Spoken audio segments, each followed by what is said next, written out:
हरे कृष्णा। तो आज हम लोग चर्चा करेंगे भगवान श्री कृष्ण के दिव्य ज्ञान के बारे में, यानी कि भगवत गीता से कुछ हम लोग डिस्कशन करेंगे।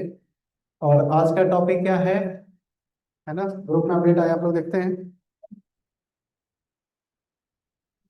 यस, माता जी अपडेट रहती हैं बहुत। है ना। भगवान से हम अपना संबंध को कैसे स्थापित करें, कैसे कनेक्ट रहें। देखिए, है ना। तो यही उस टॉपिक को दिमाग में रखिए कि भगवान से हमारा संबंध कैसे जोड़ना चाहिए। और आज हम लोग कथा प्रारंभ करते हैं। तो भगवत गीता का पहले अध्याय का हम लोगों ने 40 नंबर श्लोक तक चर्चा किया था। तो आज उससे हम लोग आगे बढ़ेंगे और उसके आगे श्लोक है 41। मेरे पीछे दोहराइए। शंकर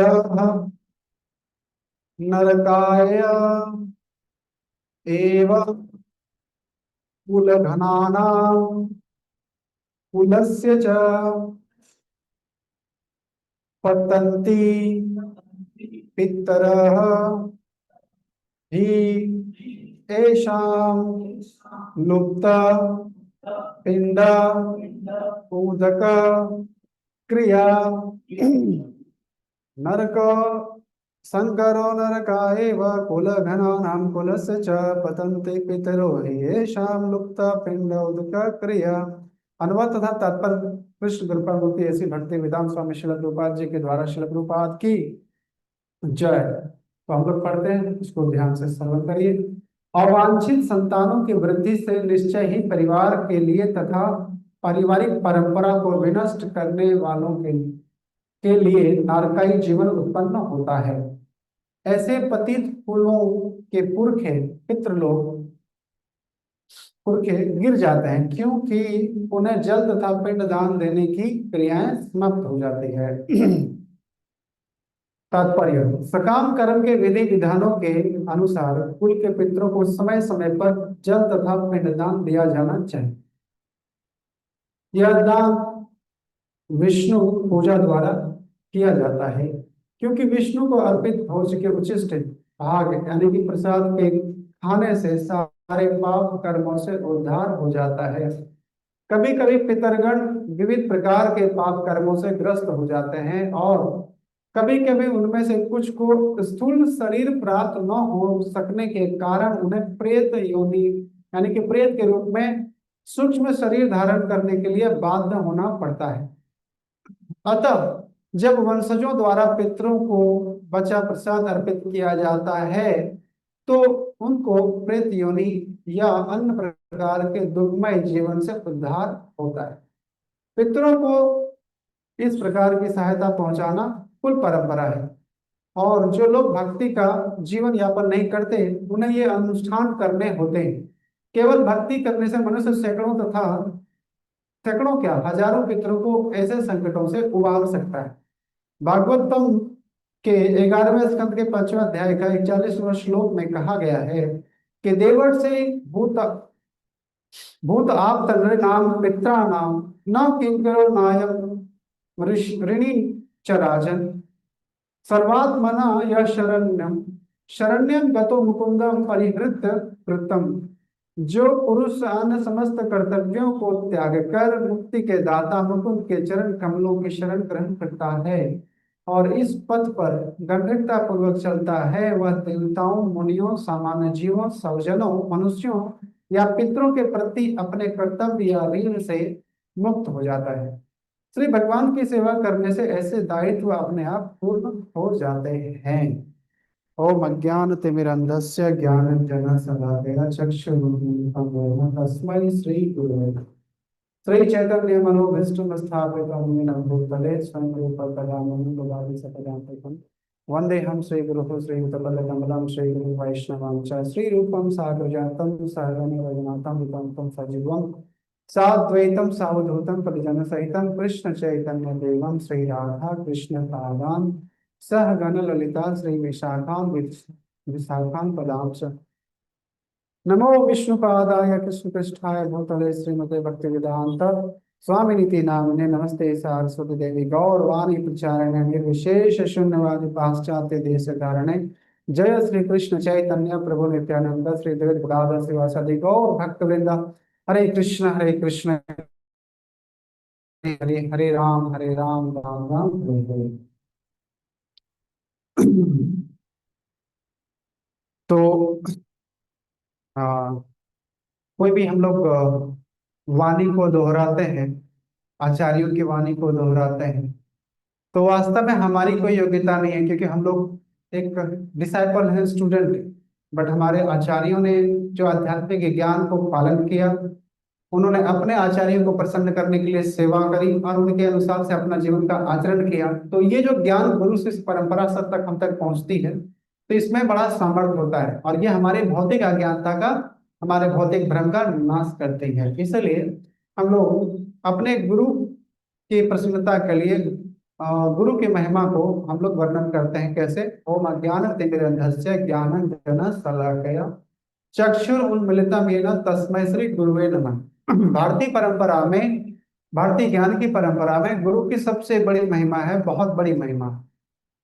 क्यों? क्योंकि हम लोग जब उत्पन्न होते हैं तो अंधकार में उत्पन्न होते हैं, हमें कुछ पता नहीं रहता क्या खाना है, क्या पीना है, क्या सोना है, कब सोना है, कैसे कपड़े पहनने हैं। यहाँ तक कि एक एक अक्षर अल्फाबेट हमें सिखाया जाता है। अगर वो ना सिखाया जाए तो हम बुद्धू के बुद्धू रहे जीवन भर। इसीलिए जीवन के हर उम्र के हर पड़ाव पर कोई ना कोई मार्गदर्शन करने वाला व्यक्ति हमें मिल जाता है। और इसी को कहते हैं गुरु की महिमा, यानी कि भगवान श्री कृष्ण बाह्य रूप से गुरु के रूप में एक जीवात्मा को हेल्प करते हैं, भौतिक और आध्यात्मिक ज्ञान दे करके।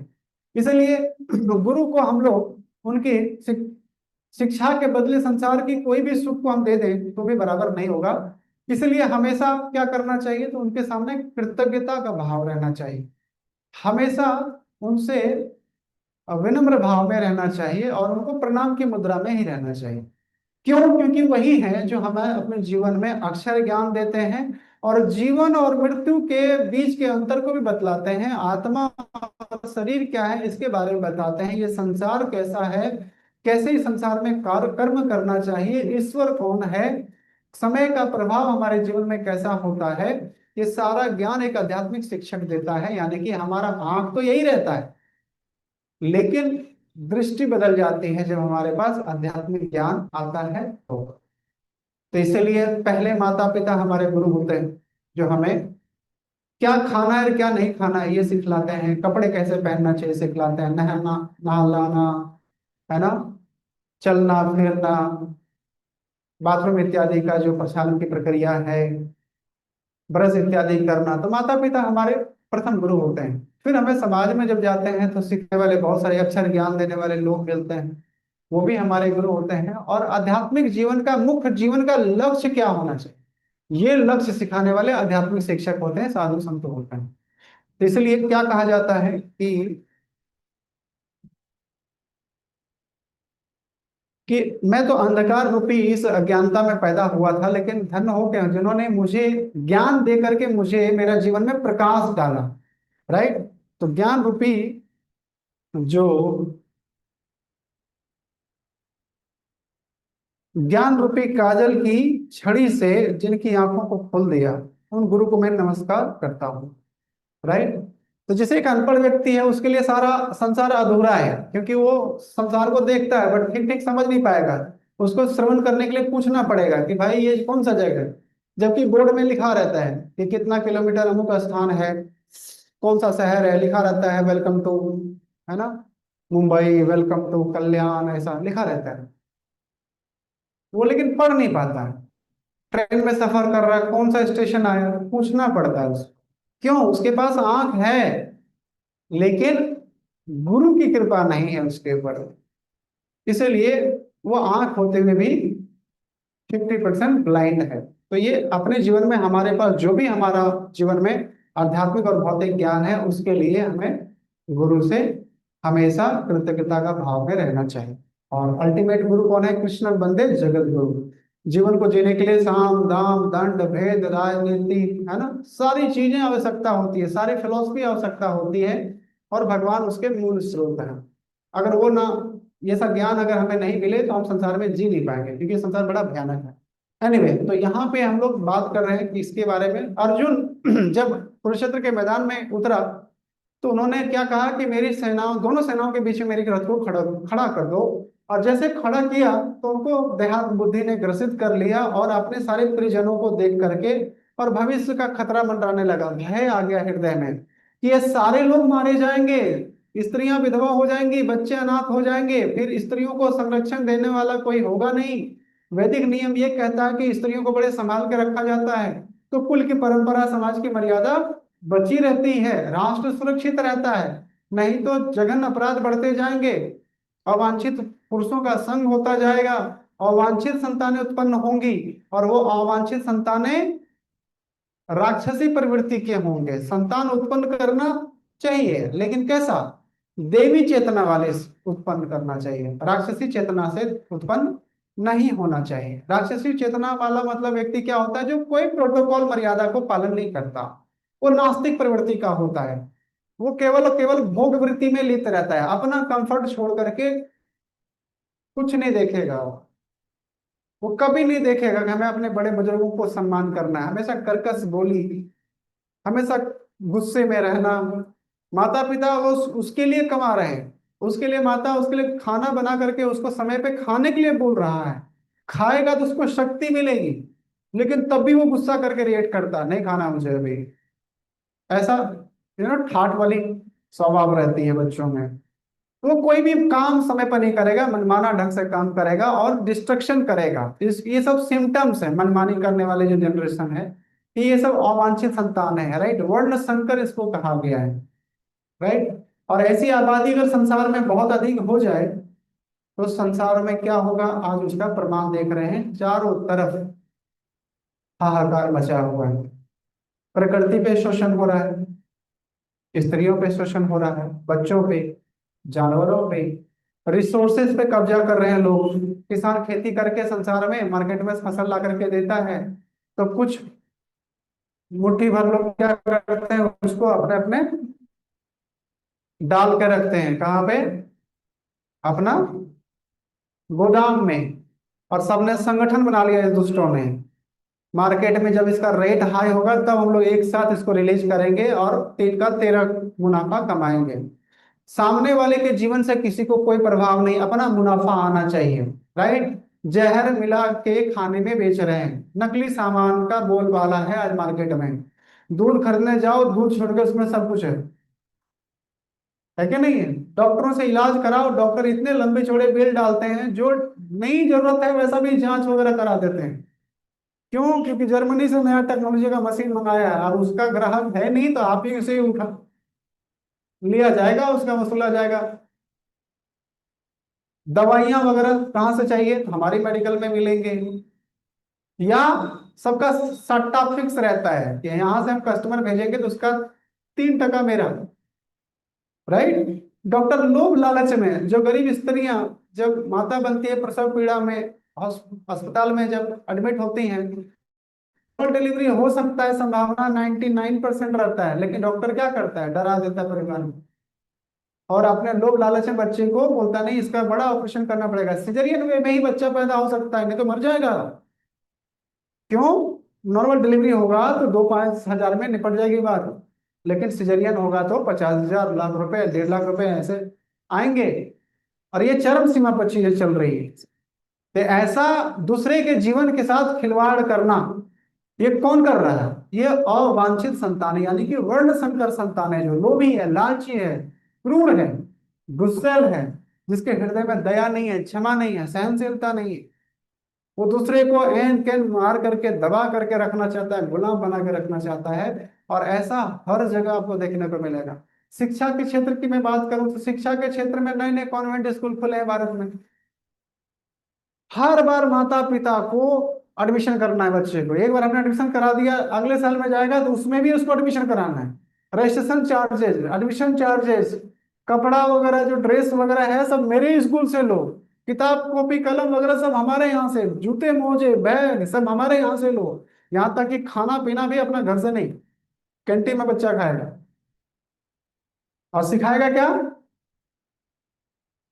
कैसे रील्स बनाना है, कैसे मोबाइल चलाना है, कैसे खाली नौटंकी करना है। तो पढ़ाई लिखाई आप उसके लिए अलग से ट्यूशन लगवाओ। बच्चे का आचरण खराब हो जाएगा, इतना खर्चा करने के बाद पेरेंट मीटिंग बुलाएंगे और माता पिता को डांटेंगे कि आप बच्चों पे ध्यान नहीं दे रहे। सोचो अगर हमको ध्यान देने का समय रहता तो हम तुम्हारे स्कूल में क्यों एडमिशन कराते। राइट। तो शिक्षा का व्यापार बना दिया, चिकित्सा का व्यापार बना दिया राक्षसों ने। तो ये राक्षसी प्रवृत्ति पूरे संसार में आ गई। राइट। और पूरे विश्व में इसका कंट्रोलिंग सिस्टम है, पूरे विश्व भर में बड़े बड़े संगठन इसका कंट्रोल करते हैं। तो कलयुग में वर्ण संकर की प्रधानता हो गई, जो अर्जुन जिसके बारे में चिंता कर रहा है। और बड़ा चीज, कुल की मर्यादा परंपरा नष्ट हो जाएगी। जो व्यक्ति मर जाता है तो मरने के बाद हिंदू परंपराओं में सनातन परंपराओं में क्या दिया हुआ है कि उसका व्यक्ति को सतोगुणी गति प्राप्त होना चाहिए, पितृ योनि में नहीं करना चाहिए। इसलिए पिंडदान की प्रक्रिया है। किसने किया है अपने जीवन में अपने पूर्वजों का पितृदान? किया है। दादा दादी माता पिता सब चले जाते हैं तो पिंडदान करना चाहिए। वो पिंडदान ऐसा होता है कि 16 संस्कार होते हैं हमारे, बचपन से लेकर के मृत्यु उपरांत। इसमें पहले तो गर्भधान संस्कार हो गया, फिर धीरे धीरे बच्चा गोद भराई, ये भी रस्म है जब माता बनने लगती है। 5-6 महीने में बच्चा, जब बेबी बम्पा आ जाता है तो पूरे परिवार मिलकर उसको बधाई देते हैं। फिर उसमें पुस्तकों का, अपने धर्म ग्रंथों को दिया जाता है ना, उनको। ऐसा बहुत सारी चीजें होती है। फिर बच्चा पैदा होता है तो नामकरण संस्कार है, उपनयन संस्कार है। फिर विद्या अर्जन करने के लिए गुरुकुल में जाते हैं। राइट। उसके बाद धीरे धीरे धीरे फिर उसका शास्त्रों के हिसाब से नाम दीक्षा होती है। राइट। गुरु दीक्षा होती है। फिर विवाह भी एक संस्कार है। इस प्रकार से उसका जीवन में इस प्रकार से करते करते करते अंतिम संस्कार क्या होता है? दाह संस्कार। जब शरीर छूट जाता है जीवात्मा से, तो जब मृत्यु एक व्यक्ति की हो जाती है तो वो पूर्ण तरह से प्रकृति के नियमों के अधीन हो जाता है। क्योंकि मरता कौन है? मरता है बाह्य शरीर, जो पंच महाभूतों से बना है। हाड़ मांस जो हम लोग देख रहे हैं, जो शरीर से हम इस संसार में इस वातावरण में एग्जिस्ट करते हैं, ये हमारा बाह्य शरीर है। लेकिन ये बाह्य मतलब ग्रॉस बॉडी, स्थूल बॉडी, ये पंच महाभूतों से बना है। क्या? भूमि, जल, अग्नि, वायु और आकाश तत्व, है ना। ये संसार जो भी चीजें हैं उसमें पंच महाभूत हैं। बट इस शरीर को धारण करने वाला एक सूक्ष्म देह है जिसको हम लोग देख नहीं सकते, बट उसको जान सकते हैं कि वो है। कैसे? वो 3 चीजों से बना है। क्या है? मन, बुद्धि और अहंकार, माइंड, इंटेलिजेंस और ईगो। तो एक जीवात्मा का जब बाह्य शरीर छूटता है, इसी को मृत्यु कहते हैं। क्योंकि आत्मा मरती नहीं है, जो रियल आत्मा जो सोल है वो मरता नहीं है, मरता है शरीर। बचपन का शरीर मिला, छोटी अवस्था का मर गया, अभी हम नए शरीर में हैं। राइट। देहिनोऽस्मिन् यथा देहे कौमारम यौवनम जरा। फिर युवावस्था का शरीर मिला, ये भी छूटेगा। फिर क्या हो जाएगा? एक जीवात्मा को नया शरीर मिलेगा, जरा यानी कि बुढ़ापा। तो बुढ़ापे में हम जब तय कर लेते हैं तो हम कह सकते हैं कि मेरा युवा अवस्था में देखो 20 साल पहले मैं कितना खूबसूरत और हैंडसम जवान दिखता था, है कि नहीं। आज मेरे माता पिता वृद्धावस्था में चले गए तो मैं उनका जब युवा अवस्था का देखता हूँ एल्बम, तो देख करके एकदम अलग ही लगता नहीं कि ये व्यक्ति लोग यही लोग हमारे माता पिता हैं। सुंदरता गायब हो गई चेहरे से, बीमार हो जाता है शरीर, बुढ़ापा हो जाता है, बाल उड़ जाते हैं। बाल अवस्था का सबका हम लोग का एल्बम है, आप देख सकते हो अपना बाल अवस्था। जिस गली में खेल कूद के बड़े हुए वो लोकेशन आज भी होगा, हो सकता है वहां की ज्योग्राफी में थोड़ा बदलाव आ गया हो। राइट। जिस स्कूल में आपकी प्रारंभिक शिक्षा हुई वो स्कूल हो सकता है आज हो, या फिर वहां पे अलग चीजें हो गए हो सकता है आपके कोई शिक्षक लोग जीवित हों जिन्होंने आपको पढ़ाया, लेकिन वो भी पूरा वृद्ध हो चुके होंगे। तो मेमोरी है क्यों? क्योंकि एक ही जीवन में एक जीवात्मा ने बहुत सारे शरीरों का परिवर्तन किया। तो एक शरीर से दूसरे शरीर में जाना यही मृत्यु है। तो ऐसा नहीं कि मृत्यु फाइनल डेस्टिनेशन आएगी, मृत्यु हर दिन हमें आ रहा है। Death is slow process, her second हमारा बाहरी सेल डेड हो रहा है और अंदर से एक नया सेल निर्माण हो रहा है उसी स्थान पर। तो शरीर मेंटेन होते हमें दिखता, बट ये इतना स्लो प्रक्रिया है, हम उसको महसूस नहीं कर पाते। लेकिन देख सकते हो कि 10 साल में आपका पूरा शरीर बदल जाता है, रोम रोम बदल जाता है, शक्ल बदल जाती है, नहीं है कि नहीं? छोटे बच्चे कब बड़े हो गए पता नहीं चला, और हम कब बूढ़े हो गए पता नहीं चला। यही है माया, जबकि हम रोज आईना में देखते हैं अपने आप, but we can not recognise कि कब दाढ़ी पक रही है, कब बाल पक रहे हैं, कब झुर्रियां आ गई चेहरे पे। एक दिन ऐसा होगा, मतलब पूरा शरीर जब खराब हो जाएगा, जब जीवात्मा इसको झेलने के लायक नहीं रहेगा, तो फिर ये शरीर को छोड़ करके फिर अगले शरीर में चला जाएगा। और नेक्स्ट शरीर जाने से पहले फिर क्या होता है, हमारा एक छोटा सा प्रोसेस है जिसको बोलते हैं अपने कर्मों का लेखा जोखा, क्योंकि मनुष्य जीवन कर्म प्रधान है, और कर्म करने के लिए कुछ नियम होते हैं, और वो नियम होते हैं अपने आत्म कल्याण के लिए।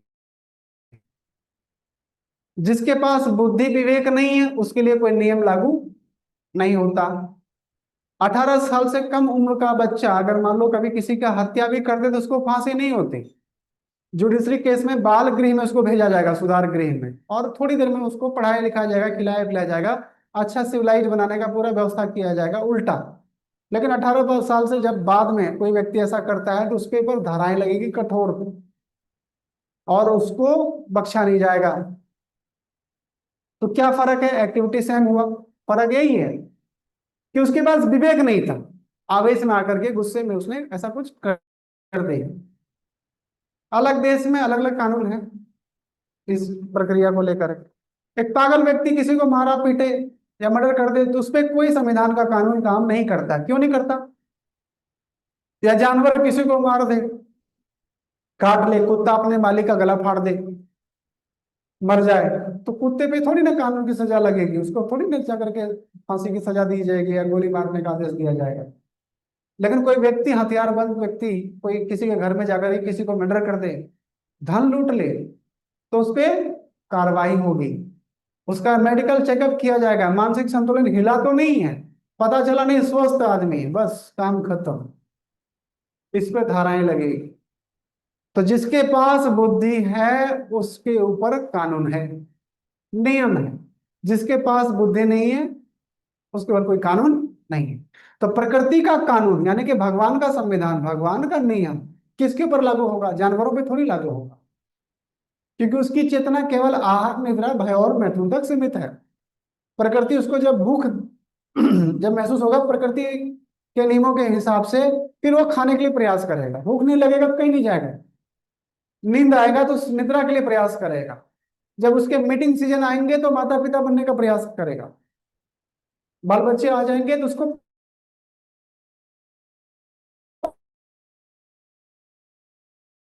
लेकिन मनुष्य के पास हायर कॉन्शियसनेस है, इसलिए हायर ड्यूटी करने के लिए दिया गया है। और वो हायर ड्यूटी क्या है? अपना आत्म कल्याण करना।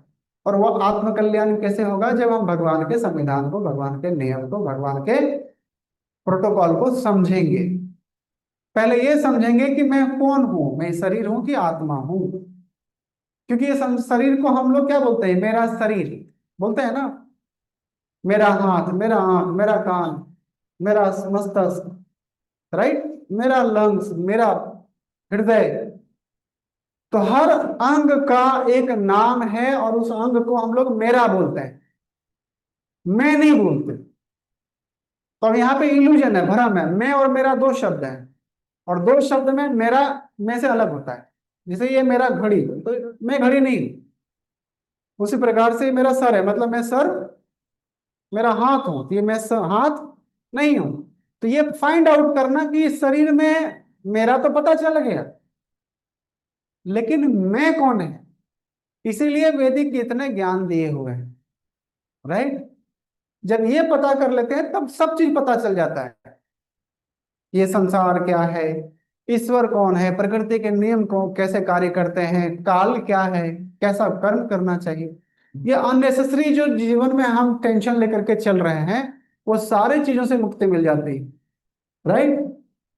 तो अर्जुन यहाँ पे क्या बता रहा है कि जब पतंती पितरो ही ऐसा, राइट, तो ये जो पिंड दान की जो प्रक्रिया है ये लुप्त हो जाएगी प्रैक्टिकली। और अपने पितरों को जल भी नहीं मिलेगा और भगवान विष्णु को अर्पित किया हुआ प्रसाद भी नहीं मिलेगा।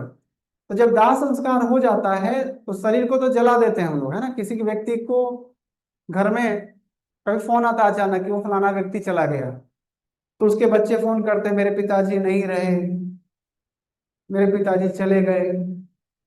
तो जिसको जीवन भर पिताजी कहा उसका शरीर घर पे धरा हुआ है, तो गया कौन? तो जो गया वो आत्मा थी। और उस आत्मा का कल्याण कैसे होगा? जब प्रेजेंट जनरेशन अपने उसके उद्धार के लिए कुछ सर्टन भक्ति का प्रोसेस को स्वीकार करेंगे ताकि उसको ऊर्ध्व गति मिले। कभी कभी कैसा होता है कि जो जीवात्मा अपना बहुत स्वतंत्रता का मिसयूज करता है और अल्प आयु में अगर उसकी मृत्यु हो जाती है, अकाल मृत्यु हो जाती है, समझो उसको अगर किसी व्यक्ति का मृत्यु लिखा हुआ है कि 50 साल उसको जीवन में पूर्ण आयु है और किसी कारण से उसने अपनी आत्महत्या कर ली, दारू पी करके, जहर खा के, या आग जला करके, या चाकू से अपना गला काट लिया, राइट, या किसी ने किसी को मार दिया, अकाल मृत्यु, तो आसक्ति संसार में रहती है। तो वो जीवात्मा भटकेगा क्योंकि उसको पूर्ण गति नहीं मिली, उसको अधोगति मिला। कब तक? तब तक जब तक उसको फिर प्रकृति नया शरीर नहीं दे देती। क्योंकि शरीर कौन सा छीना गया उससे? बाहरी शरीर छीना गया। अंदर का शरीर यानी कि सूक्ष्म देह है, मन है उसके पास। उस जीवात्मा के पास क्या है? मन है, बुद्धि है और अहंकार है। अहंकार यानी कि वो जिस घर में पैदा हुआ, जो उसका नाम था, जिस धर्म में था, राइट, वो सब उसको याद रहेगा। वो उस परिवार से, उस नाम से अपनी पहचान करेगा। लेकिन चूंकि बाहरी शरीर नहीं है और अंदर का शरीर है यानी कि सूक्ष्म देह है, तो सूक्ष्म देह का क्रियाकलाप क्या होता है? Many times I discuss, mind 3 काम करता है, क्या? थिंकिंग, फीलिंग और विलिंग। तो भूख प्यास लगेगी उस जीवात्मा को, भूख प्यास लगेगी। समोसा खाने का मन करेगा, चाट खाने का मन करेगा, मांस खाता था तो मांस खाने का मन करेगा, दारू पीता था तो दारू पीने का मन करेगा। लेकिन कैसे कर सकता हो? क्योंकि उसके पास ग्रॉस बॉडी नहीं है। तो वो क्या करता है? फिर कमजोर शरीर को ढूंढता है। कभी किसी ने केसेस को देखा अपने जीवन में, अनुभव किया कि हॉन्टेड केस आए आपके सामने में कि एक शरीर है उसमें किसी जिन ने, कोई भूत ने, प्रेत ने कब्जा कर लिया? खास करके महिलाओं में देखा जाता है, बच्चों में देखा जाता है। और कमजोर शरीर में को ज्यादा आसान होता है टारगेट करना। ये ऐसा ही है जैसे टेररिस्ट हथियार के दम पर किसी भी घर में घुस जाता है और अंदर से सारे घर वाले को बोल देता है गोली मार दूंगा, दरवाजा बंद करो। सबको कब्जा कर लेता है, उसका किचन अब उसके हिसाब से चलेगा, खाना बनाओ मेरे लिए, है कि नहीं है? घर पे जितने सारे मोबाइल फोन है सब जब्त करो, स्विच ऑफ करना पड़ता है। परिवार के मेल मेंबर को हाथ पैर बांध करके टाइट कर देते हैं, स्त्रियों को भी बांध देते हैं। जो चाहे वो कर सकता है हथियार के दम पर। तो घर उसका नहीं है, लेकिन जबरदस्ती उसने घुस करके क्या कर लिया? हाईजैक कर लिया। तो ऐसा पापी जीवात्मा किसी न किसी व्यक्ति के शरीरों में घुसने का प्रयास करता है। किसको घुसेगा? तो आप देखना, जो व्यक्ति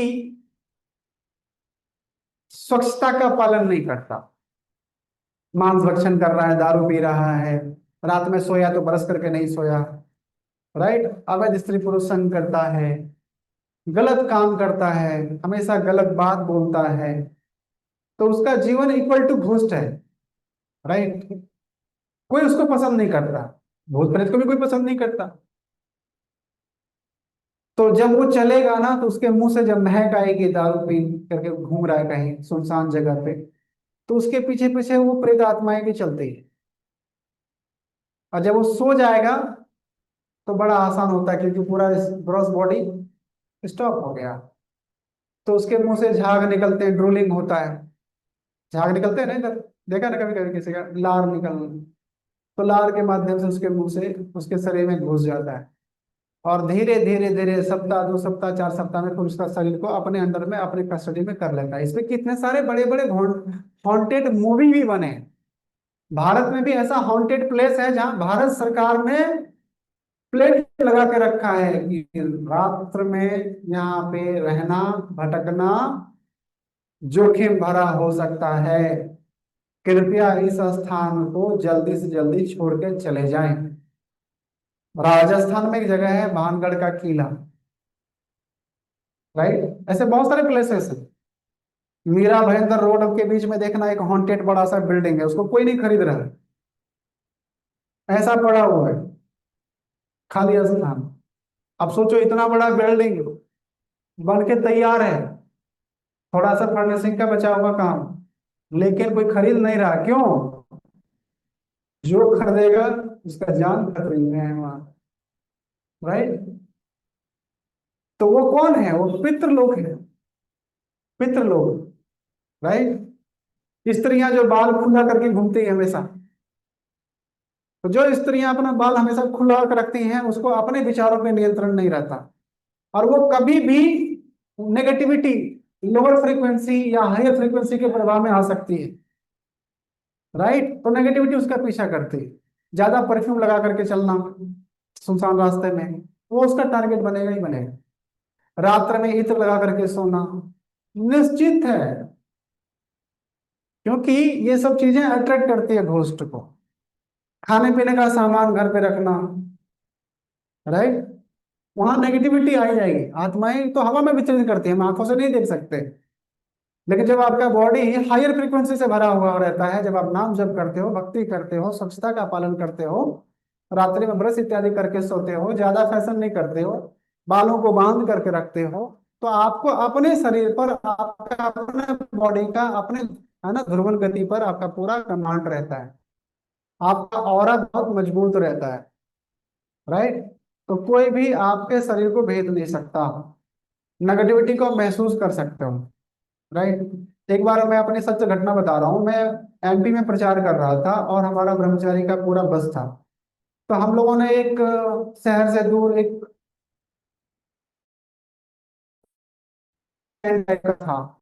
तो हम लोग जनरली शहर में नहीं रुकते, क्योंकि शहर का अलग क्रियाकलाप रहता है, साधु लोगों को क्या शहर में करने का। तो एकांत में हम लोग चले गए।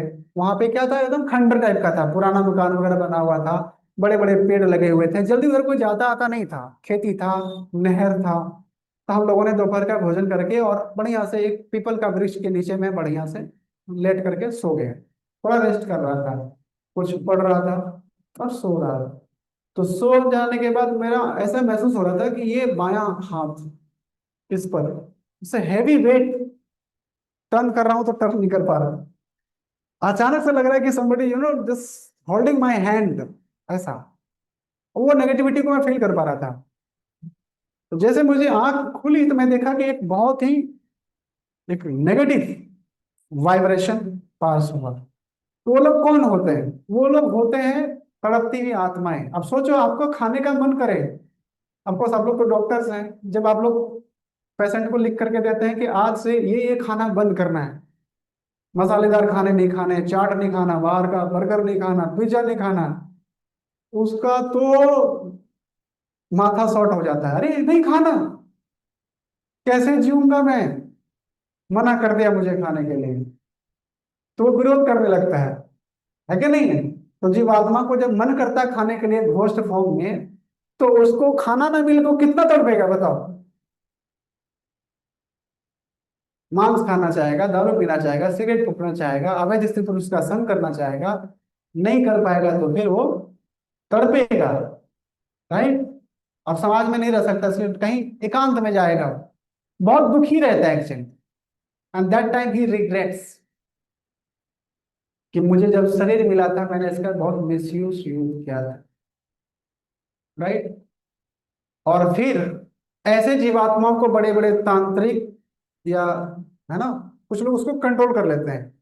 जैसे छोटे छोटे मर्डरर को, पॉकेट मार को, क्रिमिनल्स को, बड़े क्रिमिनल क्या करते हैं, अपने कस्टडी में रखते हैं और उससे फिर काम करवाते हैं। कहीं किसी का मर्डर करवाना है, तो अपने चेले चपाटे को भेज देते हैं पैसा लेकर के, वो मर्डर करके फिर भाग जाता है। ऐसे जीवात्माओं को फिर तंत्र विद्या से कंट्रोल करके उसके अपने पर्पस के लिए काम किया जाता है। किसी के पीछे भी लगा दिया जाता है, इसको ब्लैक मैजिक बोलते हैं। राइट। काली शक्तियां भी शक्तियां हैं। राइट। दो प्रकार की एनर्जी है, पॉजिटिव और नेगेटिव। इसलिए तो भगवत गीता में कहा गया ना कि यान्ति देवता देवम पितृयान्ति पितृव्रता भूतिज यान्ति भूतानि माम आजिनो मद आजिनी अपि माम। कि जो देवी देवताओं का पूजा करता है वो देवी देवताओं के बीच में फिर अगला जीवन पाता है। जो पितरों की पूजा करता है वो पितृ योनि को जाता है। जो भूत पिशाच प्रेत की पूजा करता है वो भूत पिशाच प्रेत की योनि में जाता है। कलयुग में डिमंस की पूजा बहुत होती है पूरे वर्ल्ड वाइड में। घोस्ट की पूजा होगी, नेगेटिविटी की पूजा होगी, भगवान की पूजा आपको देखने को कम मिले। राइट, कम मिलेगा। आज भी बंगाल में, बिहार में, रिमोट एरिया में, मध्य प्रदेश में, राइट, ये सब ब्लैक मैजिक आज भी प्रैक्टिस किए जाते हैं। बड़े बड़े तांत्रिक आज भी हैं। समझ रहे हैं। तो अर्जुन को ये डर लग रहा था कि जब हमारे पितृ लोग जब आश्रित हो जाएंगे नेक्स्ट जनरेशन पे तो उसको पिंडदान नहीं मिलेगा। ये पिंडदान क्या है? ये पिंडदान है भगवान विष्णु को सबसे पहले आवाहन करके उनको ऑफर किया जाता है जल और 5 प्रकार के द्रव्य से बना हुआ चीजें। तो प्रसाद के रूप में फिर उस जीवात्मा को मिलता है, तो उसको पितृलोक से योनि मिलती है, यानी कि प्रेत योनि से उसको छुटकारा मिल जाता है। इस प्रकार से हम लोग जब अपने पितरों के प्रति उनके द्वारा दिए गए ऋण से उरीन होते हैं। अब यहाँ पे कोई प्रश्न कह सकता है सब कपोल कल्पना मात्र है, यहाँ पे हम पिंड दान करेंगे हमारे पूर्वजों को कैसे मिले?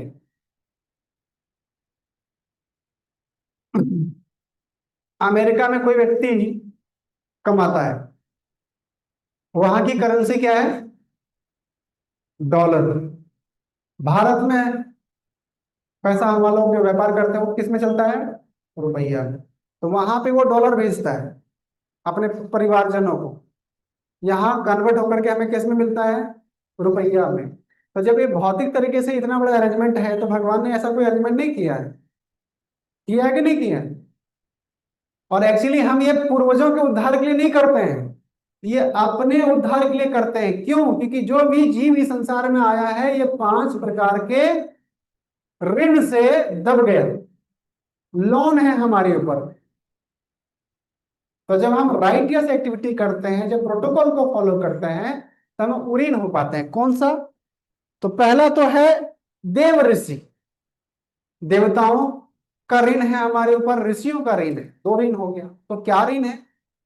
देवी देवता इस संसार में जीवन को संभालने के लिए, संचालन करने के लिए सारी नेसेसिटीज प्रोवाइड करते हैं।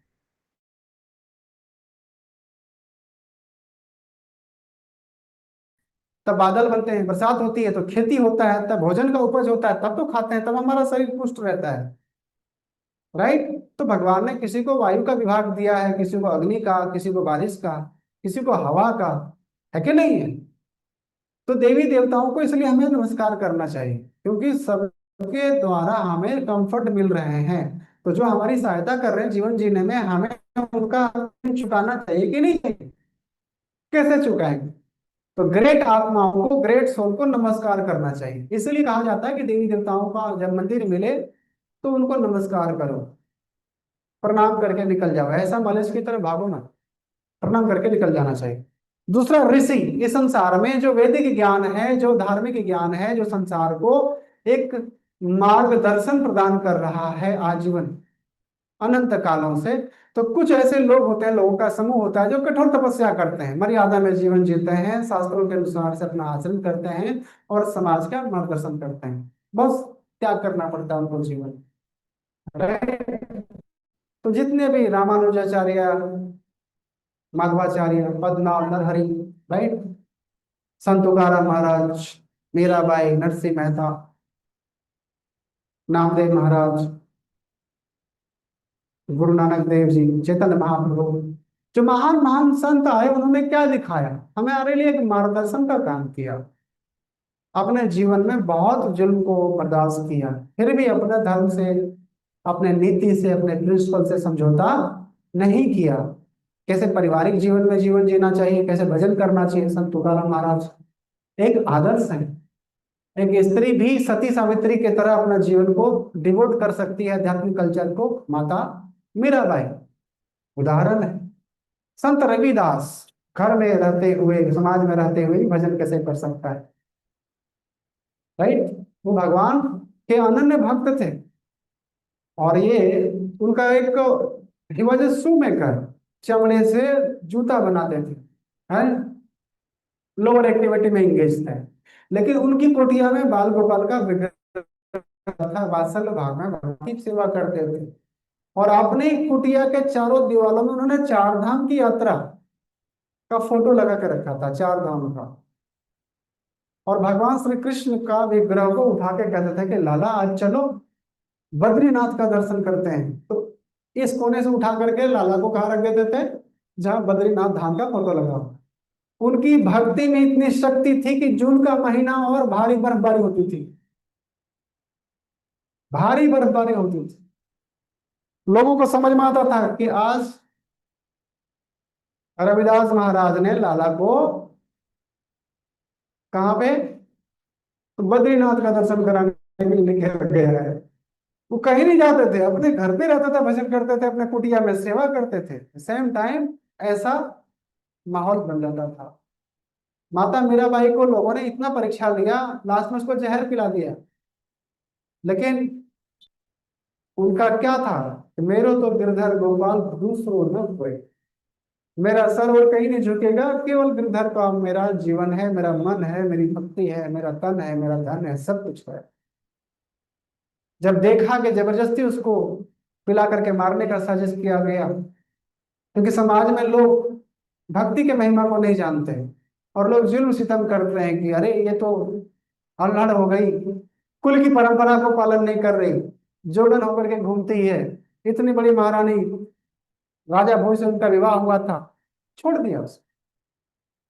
राजा भोज को उन्होंने कह दिया कि हम आपकी पत्नी नहीं, मेरा विवाह गिरधर से हो चुका है, ये शरीर को आपने विवाह किया है, ये शरीर आपकी सेवा में हाजिर हो सकता है, लेकिन याद रखिए कि हमारे हृदय में कभी भी आपका अधिकार नहीं होगा, हृदय में आपके प्रति कोई भावना जागृत नहीं होगी। वो समझ गई कि सती साध्वी है, इसका भक्ति भ्रष्ट नहीं करना चाहिए, छोड़ दिया। और फिर वो एकांत चली गई, राइट। भजन करते करते करते रविदास के पास आई, उनसे भक्ति का शिक्षा ग्रहण किया, और ऐसे संसार में साधु संत करती थी। तो एक नव युवती साधु संघ के टोली में चले तो समाज को बड़ा घृणा महसूस होता है, क्योंकि स्त्री पुरुष का संग भौतिक स्तर पर शुभ नहीं माना जाता। लेकिन ये आध्यात्मिक स्तर है, यहाँ पे कोई स्त्री नहीं, कोई पुरुष नहीं। वही मीराबाई जब 15वीं शताब्दी में सनातन गोस्वामी या जीव गोस्वामी जो चैतन्य महाप्रभु के डायरेक्ट डिसाइपल, उनका दर्शन करने के लिए गई थी, तो उनके सर्वेंट ने कहा कि गोस्वामी जी किसी स्त्री से मिलते नहीं है क्या? तो क्या कहा कि स्वामी जी किसी भी स्त्री से मिलते। मीराबाई का उत्तर था कि मैंने तो सुना था कि वृंदावन में पुरुष तो केवल एक ही है, पुरुष तो केवल, ये दूसरा पुरुष कौन आ गया? जब ये बात जाकर के उनके सर्वेंट ने गोस्वामी जी को कहा, वो उठ खड़े हुए और साक्षात खुद उनको रिसीव किए, उनसे मिले, मुलाकात किया और चर्चाएं हुई। क्योंकि जो जीवन शक्ति है वो प्रकृति है, जो आत्मा है वो भगवान की परम प्रकृति है। प्रकृति मतलब जो उसके अधीन रहे। तो एकला ईश्वर कृष्ण, कंट्रोलर ओनली कृष्णा है, बाकी सभी जीव जो है वो कौन है? भगवान के अधीन में शक्ति है। तो दो चीजें हैं, शक्ति और शक्तिमान। तो शक्ति शक्तिमान नहीं हो सकती, शक्ति कभी भी शक्तिमान का जगह नहीं ले सकता, राइट। तो इसलिए शरीर के स्तर पर, आप कोई स्त्री का शरीर है, किसी के पास पुरुष का शरीर है, बट हम लोग सब कौन है? भगवान के तटस्थ शक्ति हैं, मार्जिनल पोटेंसी है, जीव शक्ति है, भगवान की सेवा के लिए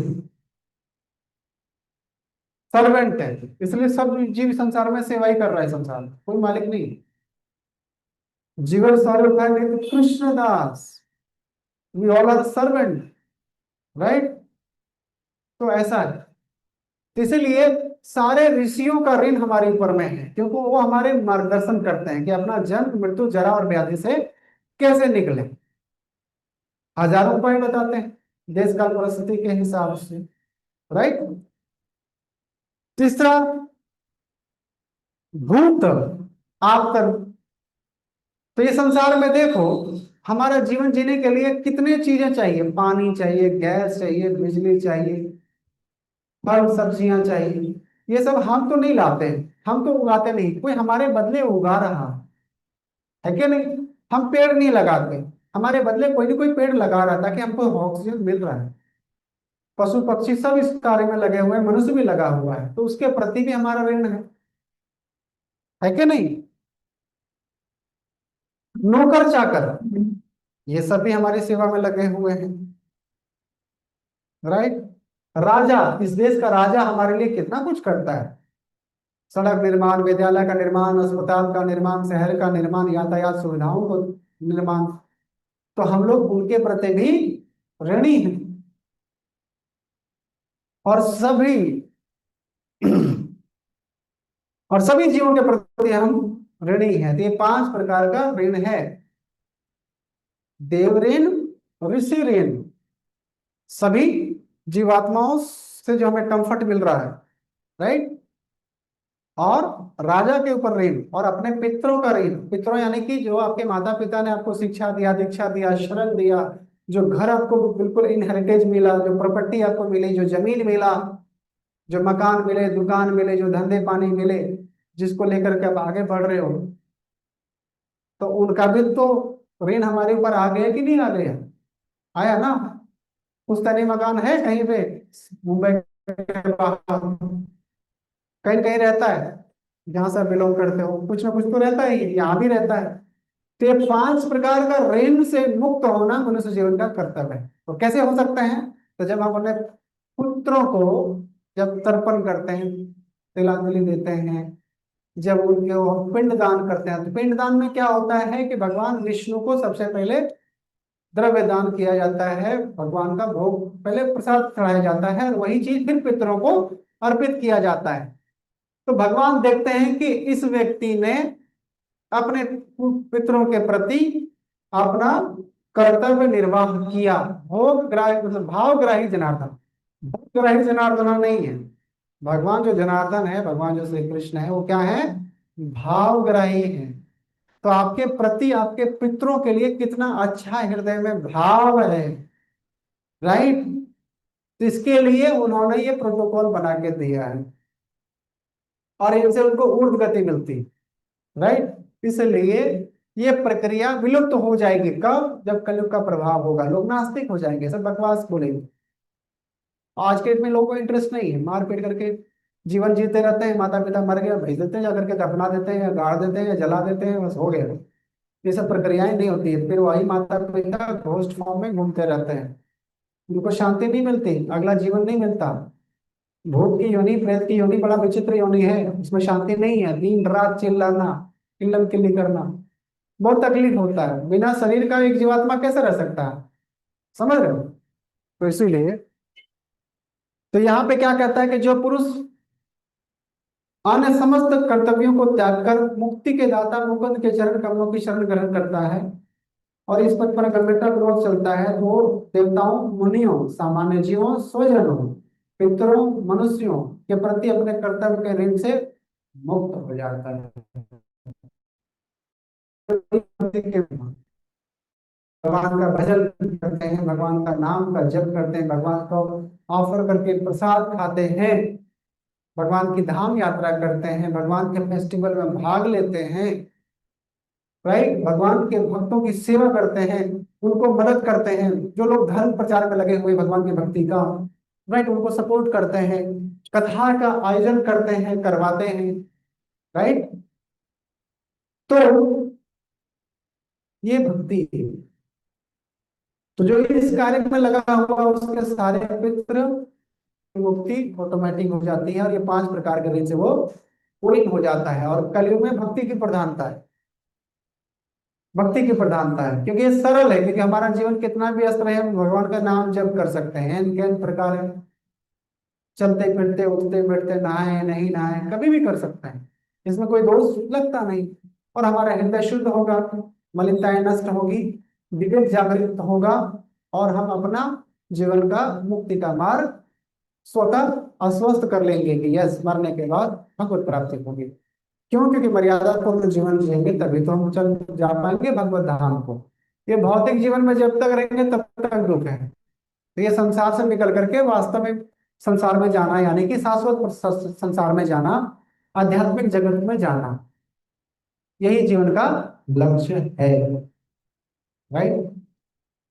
तो आप सबका बहुत बहुत धन्यवाद। अभी जगन्नाथ यात्रा आ रही है, पूरी दुनिया में जगन्नाथ फेस्टिवल मनाए जा रहे हैं। तो जगन्नाथ जी जो पूरी दुनिया के लिए अपना हृदय खोल के बैठे हुए हैं। पूरी सती की कहानी है कि राजा, एक बहुत ही सात्विक राजा थे, भगवान विष्णु के भक्त, शायद उनका नाम इंद्रद्युम्न महाराज था। और भगवान विष्णु का दर्शन करना चाहते थे वो। तो नीलांचल है ना, पर्वत, जो उड़ीसा क्षेत्र को कहा जाता है, उस समय में वहां पे ऐसा था अरेंजमेंट। तो वहां पे एक बड़ा सा शिला था, और उसको वहां पे लोकल लोग उनको पूजा करते थे। तो उनके स्वप्न में आया कि मैं यहाँ पे विराजमान हूँ। तो जा करके गए, तो वहां पे देखे कि लोकल लोग तो पूजा कर रहे हैं, सबको दृश्यमान है, लेकिन वहां पे भगवान अदृश्य हो गए। इनको बहुत पीड़ा हुई कि हमने भगवान का दर्शन नहीं कर पाए। तो फिर रात्रि में स्वप्न आता है कि मैं दारू ब्रह्म के रूप में प्रकट होऊंगा। दारू यानी कि लकड़ी को दारू कहते हैं। और वो कहाँ पे प्रकट होऊंगा? जल से, यानी कि समुद्र से प्रकट होऊंगा। और ऐसा ही हुआ, एक बड़ा सा लकड़ी का टुकड़ा प्रकट हुआ, जल से प्रवाहित होकर के आया। और उसके बाद विश्वकर्मा जी, जो देवताओं के कारीगर हैं, वो भी प्रकट हुए बढ़ई के रूप में, कारपेंटर के रूप में। और उन्होंने कहा कि मैं दारू ब्रह्म का चित्रण करके बना करके देता हूँ इसकी। और उनको भगवान ने आदेश दिया था क्या, मेरा मंदिर बनाओ, मेरी पूजा अर्चना करो। राइट। मैं इस फॉर्म में सभी भक्तों को दर्शन दूंगा। तो वो बढ़ई ने, उस कारपेंटर ने कहा, मुझे 21 दिन समय लगेगा, आप मुझे इस कमरे में बंद रहो, कोई डिस्टर्ब नहीं करना, कोई बाहर नहीं जाएगा, कोई अंदर नहीं आएगा, मैं अकेला बनाते जाऊंगा। किसी ने अगर मुझे डिस्टर्ब किया तो ये कार्य आगे बढ़ेगा नहीं। ऐसा ही हुआ, 8-10 दिन बीत गए। तो राजा को बहुत क्यूरियोसिटी हुई कि कहाँ तक बन गया होगा, कैसा मंदिर बना होगा, भगवान का साक्षात विग्रह बना होगा। ललायत हो गए, नॉक करने लगे, और फिर दरवाजा खोल दिया गया अंदर से। तो वहां पे कोई बढ़ई नहीं था, केवल भगवान का अपूर्ण रूप था। यानी कि हाथ नहीं बने जगन्नाथ जी को, आपने देखा होगा, उनका शकल है और हाथ है, तो उसका हथेली नहीं है, कमर के नीचे थाई और पैर और उंगली नहीं है। वैसे बलराम जी, यानी कि जो बलभद्र हैं, सुभद्रा माई है, उनके साथ भी ऐसा ही है। तो फिर बड़ा दुख हुआ राजा को। तो फिर स्वप्न में आकर के भगवान ने कहा कि यही मेरा रूप है, और ये अपने आप में पूर्ण है, इसलिए आप चिंता मत करो। राइट। मेरी सेवा प्रारंभ कराओ, मेरे मंदिर का निर्माण कराओ। और इस प्रकार से सेवाएं प्रारंभ हो गई, और बड़ी बड़ी रसोइयों में भोग लगने लगे। और जो उड़ीसा का जो मंदिर है, राइट, वहाँ आज भी परंपरा है कि जो कुल खानदान से चली आ रही है, जो राजा का परंपरा है, सबसे पहले वही आकर के झाड़ू लगा करके रोड बुहारते हैं, साफ करते हैं, फिर रथ उसके आगे आगे चलती है, मतलब पीछे पीछे आता है। जगन्नाथ जी का रसोई सबसे बड़ा विशाल रसोई है। और वहां पे कैसे बनता है खाना पता है? मिट्टी का बर्तन। कभी खाए आप लोग? जगन्नाथ जी गए कभी आप लोग? कौन कौन गया पूरी? वहां का प्रसाद खाने का अवसर मिला है? दुनिया में अमृत अगर का स्वाद लेना है तो आप जगन्नाथ जी का प्रसाद खाओ। It will blow your mind. घर पे हम लोग खाना तो बनाते हैं, सात्विक भोजन बनता है, सारे वहां के जो पुजारी पंडे हैं बनाते हैं, और एक घड़े के ऊपर में दूसरा, दूसरे के ऊपर तीसरा, तीसरा चौथा, चौथा पांचवा, छठा सातवां, ऐसा 7 फ्लोर, 8 फ्लोर, ऐसा भोजन का स्टफ सब चीज डाल दिया जाता है। दाल बनानी है तो दाल पानी हल्दी और मसाले डाल दिए, चावल बनाना है चावल पानी डाल दिया, सब्जी बनाना तो सब्जी में सारे मसाले के साथ डाल दिए, और एक के ऊपर एक लगा करके छोड़ देते हैं, अग्नि जला देते हैं और बंद करके तैयार हो जाता है। सबसे पहले ऊपर का पड़ता है, समझो, ऐसा बनता है। और वही जिस घड़े में बना, वही घड़ा समेत सब भगवान जी को भोग लगता है। और वहां पे मंगला आरती, हर मंदिर में पूरे विश्व में जितने प्राचीन मंदिर हैं सब में मंगला आरती का टाइमिंग फिक्स रहता है, 4:30 बजे भोर, 5 बजे भोर। जगन्नाथ जी का मंगला आरती का कोई टाइमिंग नहीं। वहां पे पुजारी जो है ना, दरवाजा बाहर से लोग लेकर रात में लॉक कर दिया, भगवान जी रेस्ट कर रहे हैं, तो सुबह आकर के दरवाजा स्वतः खुला मिलता है, तो इसका मतलब है भगवान अब फ्री हो गए। अब उनका ड्रेसिंग करो, भजन लगाओ, राइट, गीत गोविंद गाओ, पूजा अर्चना करो, और ये सब। दरवाजा नहीं खुला, 7 बज गया, 8 बज गया, 10 बज गया, कभी कभी ऐसा भी होता है दरवाजा खुलता ही नहीं, तो सारे पुजारी पंडा उनको बहुत रिक्वेस्ट करते हैं कि जगन्नाथ खोल खोल, क्योंकि वहां पे जो भक्त लोग हैं सब साख्य भाव में रहते हैं। साख्य भाव यानी कि जो भगवान के सखागण हैं, तो भगवान को रिस्पेक्ट से बात थोड़ी करेंगे, कैसे बात करेंगे, जैसे एक मित्रवत व्यवहार होता है वैसा, राइट। तो भगवान भी बड़ा एकदम मस्त खाते पीते भगवान है। जगन्नाथ जी में जो भी व्यक्ति मरता है ना, उसको इस संसार में आने की वापस स्थिति नहीं है। वो सब भगवान धाम ऑलरेडी रजिस्टर्ड हो गया है, खाली शरीर छूटने का देर है। इसको दारू ब्रह्म कहते हैं। तो भगवान जी की आंखें बड़ी बड़ी है। ये घटना ऐसी है कि जब द्वारिकाधीश भगवान श्री कृष्ण धराधाम पे थे, तो द्वारिका कहाँ है, गुजरात में। तो भगवान की जो प्रिंसिपल क्वींस थी, जैसे माता रुक्मणी है ना, सत्यभामा, ये सब प्रिंसिपल क्वीन है, तो भगवान को बहुत प्रेम करती हैं सब। और उनकी जो और भी 16,000 रानियां थी, तो वो सबको बड़ा क्यूरियोसिटी था भगवान की बाल लीला को जानने का, उनका कैसा बचपन बीता। अब एक प्रेमी है ना, पति भक्त पत्नी जब अपने पति से प्रेम करती है, या कोई व्यक्ति पति है अपनी पत्नी से प्रेम करता है, तो बड़ा क्यूरियोसिटी रहता है कि बताओ ना तुम्हारा बचपन कैसा बीता, जानना चाहता, कैसे तुम्हारी शिक्षा दीक्षा हुई, कैसे तुम्हारे हरकतें थे बचपन में, कैसा माता पिता ने तुम्हें पाल पोस के बड़ा किया। तो भगवान की लीलाएं बड़ा मनोरम है, कोई भी सुने तो मंत्रमुग्ध हो जाए। तो भगवान की एक छोटी बहन है, माता सुभद्रा, तो सारी भाभीियों के साथ वो भी टोली में थी, तो सब पूछने लगी, तो माता रुक्मणी बताने लगी। तो अब ये तो बात होगी बड़ा कॉन्फिडेंशियल, है ना, लेडीज गॉसिप।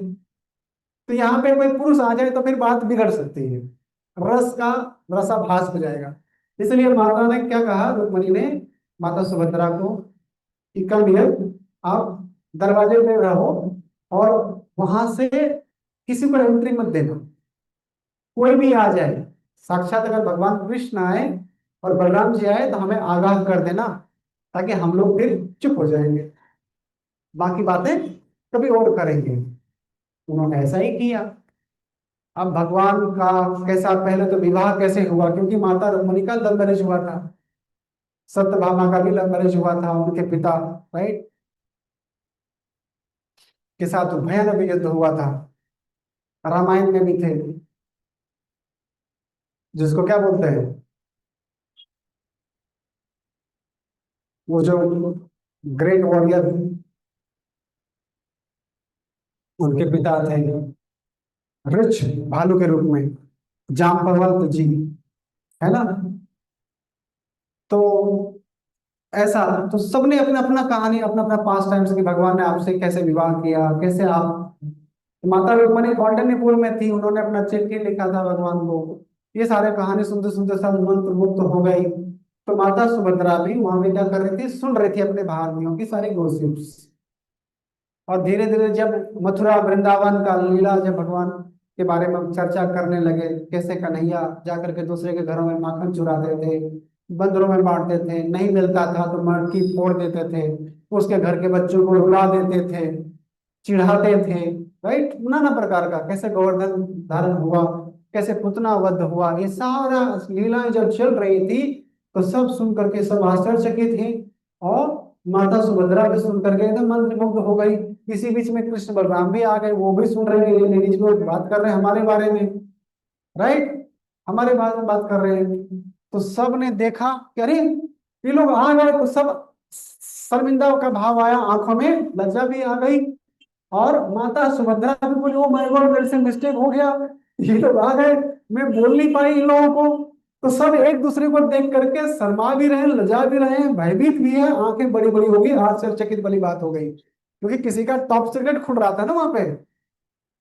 तो सब एक दूसरे को बड़ी बड़ी आंखों से देख रहे हैं। तो जो बलराम जी हैं, जो माता सुभद्रा हैं, और जो अ, कृष्ण हैं यानी कि जगन्नाथ जी हैं, ये वही भाव है। इसलिए बलराम जी की बड़ी बड़ी आंखें, जो काला सा दिखता है बड़ा सा, वो बलराम जो कृष्ण जी हैं यानी कि जगन्नाथ जी। और बलराम जी बलभद्र के रूप में है, और माता सुभद्रा भगवान की योग माया शक्ति, वो उनकी बहन के रूप में है, लाडली बहन के रूप में है। तो भाई बहन जब निकलते हैं रथ पे अपन राज्य का यात्रा करने के लिए, तो वो दृश्य है ये, कि सारे सैनिक, सारा हाथी घोड़े के साथ, मंत्री के साथ, सेवादारों के साथ, यूनिवर्स के बॉस अपने परिवार के साथ अपने भक्तों को दर्शन देने के लिए निकलते हैं। और ये रथ यात्रा इतना ऑस्पिशियस है, स्कंद पुराण में वर्णन है कि पूरे परिवार के साथ अगर कोई व्यक्ति इसमें या रथ यात्रा में भाग ले, वहां पे हरि बोल करके संकीर्तन करे, जगन्नाथ जी का दर्शन करे, रथ खींचे, ये जीवन उसका आखिरी जीवन होगा। मरने के बाद back home, back to God है, ज्यादा दान पुण्य करने की जरूरत नहीं है। ये है महिमा, ये फलश्रुति है कलयुग में भक्ति योग की, बहुत बड़ी महिमा, बहुत बड़ी महिमा है। इसीलिए ये सब फेस्टिवल में भाग लेना चाहिए, राइट, भाग लेना चाहिए। तो जो भी फेस्टिवल हो, जन्माष्टमी हो, है ना, रथ यात्रा निकले, राधाष्टमी हो, तो हमें अपने छोटे या बड़े स्तर पर मेहमान सेलिब्रेट करना चाहिए, और जन सामान को इनवाइट करना चाहिए। कीर्तन गायन, प्रसाद का आयोजन, राइट, कथा का आयोजन, पुस्तक वितरण का आयोजन, इस प्रकार से अपना जीवन का प्रयोजन सिद्ध हो जाता है, और हम लोग भगवान के साथ अपना संबंध जोड़ लेते हैं। क्योंकि हमारी इंद्रियां धीरे धीरे स्थूल पड़ते जा रही, इस संसार से रुचि खत्म होता जा रहा है कि नहीं। एक समय आता है 20-30 साल से पहले कि हमें नाम चाहिए, शोहरत चाहिए, इज्जत चाहिए, प्रतिष्ठा चाहिए, अच्छा शरीर चाहिए, ये करेंगे वो करेंगे, नाना करेंगे, सब चीज करेंगे। लेकिन एक बार जैसे जैसे उम्र ढलता है, खाने पीने के प्रति, नाम शोहरत की, इज्जत के प्रति, समाज के प्रति, हर आकर्षण जो हमें लुभाती है, उसके प्रति वैराग्य आ जाता है। आता है कि नहीं आता है। संसार का प्रयोजन यही है कि वैराग्य आना ही चाहिए, क्योंकि अनंत कालों से संसार में जीवात्मा भटका भटक रहा है, और अपने प्रयोजन को सिद्ध ही नहीं कर पा रहा है। तो हम भटक क्यों रहे हैं? क्योंकि भगवान के साथ संबंध भुलाए बैठे हैं। तो हमें संसार में जिसके साथ संबंध जोड़ते हैं वही धोखा देता है, वहीं से हमें असंतुष्टि मिलती है। जीवन में जो दुखी व्यक्ति है, केवल अपनों की वजह से दुख है, पराये हमें थोड़ी दुख देते हैं। जो भी केसेस चल रहे हैं, अपनों के बीच में ज्यादा केसेस फंसे हुए हैं, भाई भाई के बीच में, पति पत्नी के बीच में, मित्र के बीच में, रिश्तेदारों के बीच में, है कि नहीं। तो अपना कौन है? तो आत्मा का अपना परमात्मा है, राइट। सुहृद सर्वभूतानां, भगवान क्या बोलते हैं? मैं सभी जीवों का सुहृद हूँ, वेल विशर हूँ। मैंने ये संसार बनाई, सारा कंफर्ट मैं ही दे रहा हूँ, तुम माले मानो या ना मानो, राइट। एक गवर्नमेंट जनता का वेल विशर होना चाहिए, भगवान वेल विशर है। एक पिता पुत्र का वेल विशर होना चाहिए, माता को वेल विशर होना चाहिए, है। एक बच्चों के लिए माता पिता से बड़ा वेल विशर कौन हो सकता है? कोई नहीं।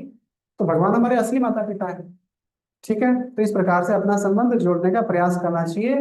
दास्य भाव में भगवान को दास से समझना चाहिए, भगवान को दास नहीं समझना चाहिए, स्वामी समझना चाहिए, राइट। वो अलग बात है कि भगवान अपने भक्तों के भी सेवा करते हैं, जैसे अर्जुन का सेवा किया, रथ का सारथी बन गया, ड्राइवर बन गया, समझो, है कि नहीं।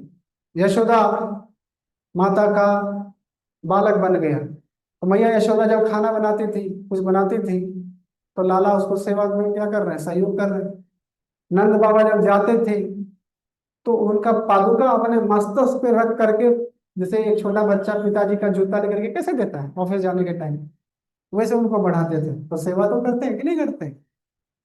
तो भगवान भी सेवा करते हैं, अपने भक्तों का प्रेम पूर्वक सेवा करते हैं। और यही प्रेम हम चाहते हैं। हम संसार में भगवान को प्रेम करना भूल गए, संसार में प्रेम कर रहे हैं, इसलिए कोई हमसे प्रेम नहीं कर रहा है। भगवान मास्टर बिंदु है, मास्टर पॉइंट है। भगवान से प्रेम करेंगे, सबसे प्रेम हो जाएगा, राइट। तो भगवान को स्वामी, भगवान को सखा, भगवान को अपना वात्सल्य भाव में पिता या पुत्र समझना चाहिए, माधुर्य भाव में प्रेमी या पति के रूप में स्वीकार करना चाहिए, प्रेमी के रूप में स्वीकार करना चाहिए। तो ये सब क्या है, भगवान के साथ संबंध है, रस है। इस संसार में हम लोग तो सबके सभी रसों में फंसे हुए हैं। एक ही व्यक्ति है, हम किसी का पिता है, किसी का पुत्र भी है कि नहीं। तो ये सारे रस कहाँ से आ रहे हैं, भगवान से ही तो आ रहे हैं, राइट। तो इसलिए इस कौन में हम लोग देखते हैं कि जब भी किसी व्यक्ति का शिक्षा दीक्षा होता है, जब वो गुरु स्वीकार करते हैं, तो उसके नाम के आगे दिया जाता है दास, दैट यूर सर्वेंट।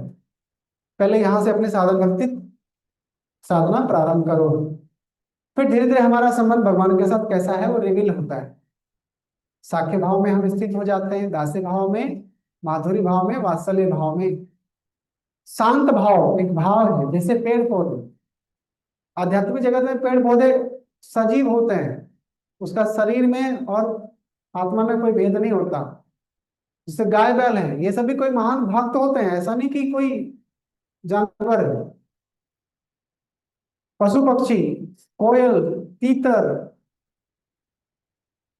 मोर, बतख, हंस, हिरन, ये सब कौन है, भगवान की लीलाओं में ये सब महान भक्त हैं। लेकिन किस भाव में, शांत भाव में, इनट भाव में, राइट। भगवान को कंफर्ट कर रहे, सेवा कर रहे। भगवान के बाल सखा लोग भगवान के बाल सखा के रूप में हो। जो पेरेंटिंग मोड में है वो भगवान के वात्सल्य भाव में जुड़े हुए हैं। भगवान के जो दोस्त लोग हैं उनके साथ साके भाव में है और माधुरी भाव में। तो ये भाव आध्यात्मिक है, और इस भाव में प्रेम है, मित्रता है, तभी ये प्रेम जीवित प्रतीत होता है। पति पत्नी में मित्रता नहीं है, प्रेम का कोई आधार ही नहीं। मित्रता सभी रिश्तों का आधार है। मित्रता होना चाहिए, पिता पुत्र में मित्रता होना चाहिए, तो प्रेम और स्वतः हो जाएगा। एक शिक्षक और विद्यार्थी में मित्रता होनी चाहिए। तो मित्रता कैसे, मर्यादा पूर्वक, मर्यादा पूर्वक होना चाहिए। तो वहां पे प्रेम दिखेगा, समर्पण दिखेगा, त्याग दिखेगा, ठीक है। तो अभी जगन्नाथ जी का यात्रा अलग अलग लोकेशन पे चल रहा है। कभी भविष्य में हम लोग भी इतना ग्रो किए कि कर सके, जरूर करेंगे।